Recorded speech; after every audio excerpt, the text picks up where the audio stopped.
retrouve aujourd'hui pour une nouvelle vidéo et ça sera la chronique du tome 4 des Wild Crow.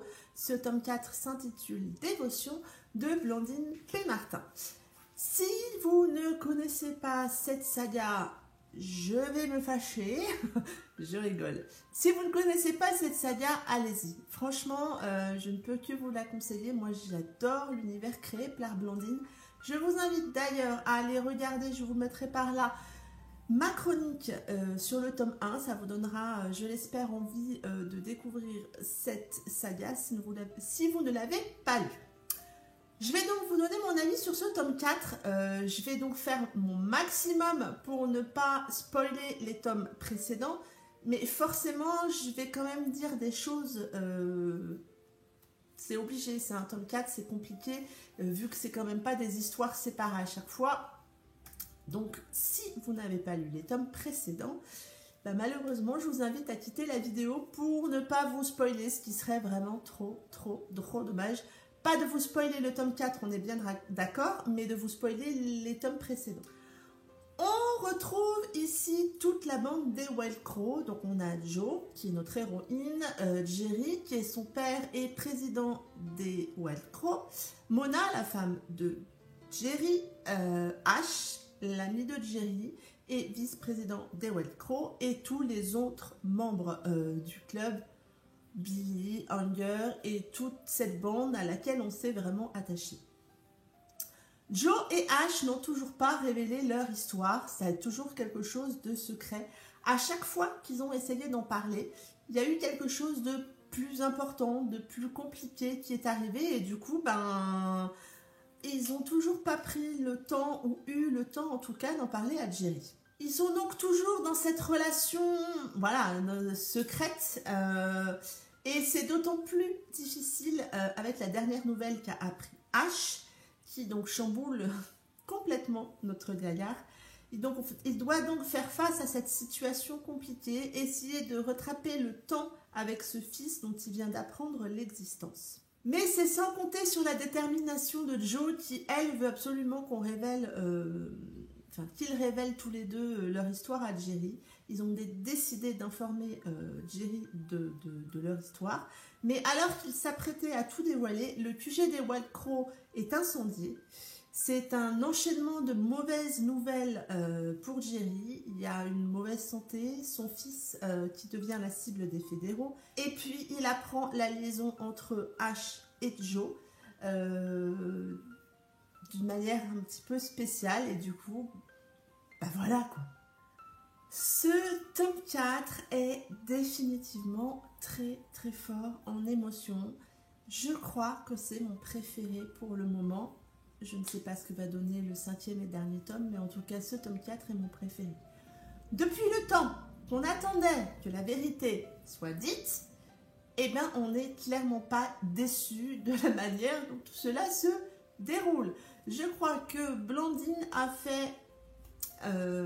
comme on dit, a fait mouche. Elle a vraiment choisi la manière la moins simple pour annoncer tout ça. J'aime toujours voir Ash et Joe ensemble, les voir évoluer, que ça soit l'un et l'autre et ensemble, voir leur relation évoluer, voir ce qu'ils sont prêts à faire l'un pour l'autre. C'est encore, je pense, plus marqué dans ce tome 4 que dans les tomes précédents. Ash a une personnalité si forte, on peut pas, c'est impossible pour moi, on ne peut pas ne pas craquer pour lui au fur et à mesure des tomes.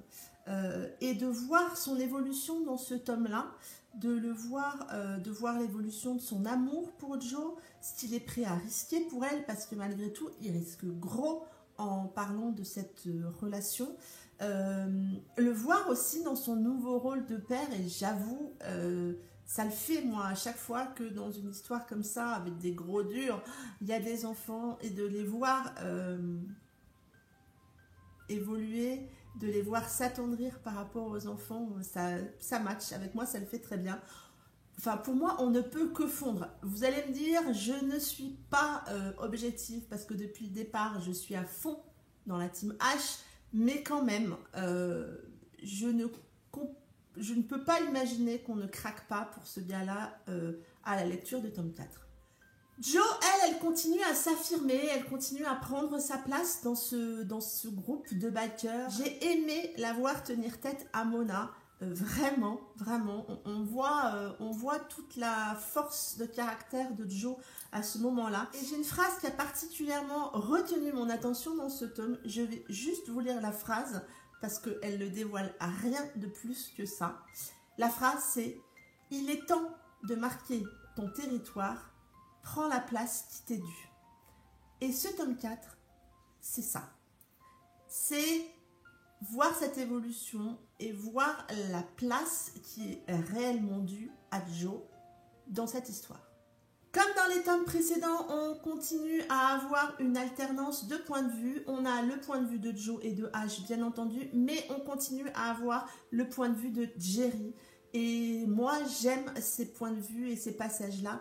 J'aime voir l'amour qu'il porte à Jo. J'aime voir ses réactions un peu d'ours mal léché, un peu bourru. Et j'aime voir dans ce tome 4 les relations qu'il a par rapport à cette liaison interdite entre Jo et Ash. Je m'attendais vraiment à ce que ça soit explosif au moment de la nouvelle. J'avoue, j'ai pas été déçue.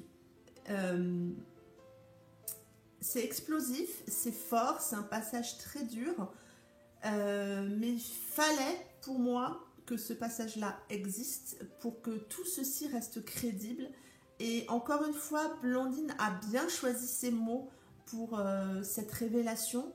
Ça rend le moment exceptionnellement riche, très fort en émotion. Vraiment, moi j'ai vraiment vécu le truc comme si j'étais là avec eux et ça m'a vraiment pris les tripes.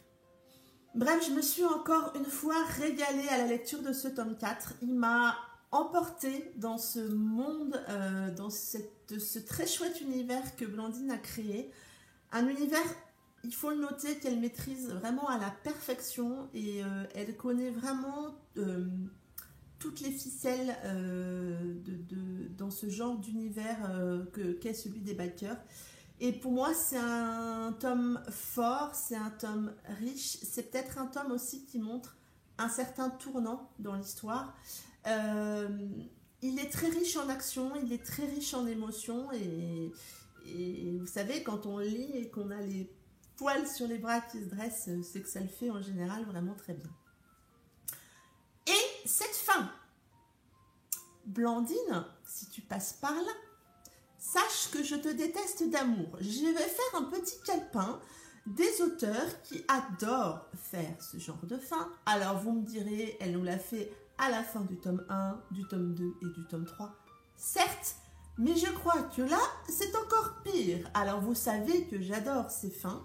Blandine finit ce tome sur un énorme cliffhanger, sans doute pour moi le plus hallucinant des 4 tomes, qui promet un 5e et dernier tome.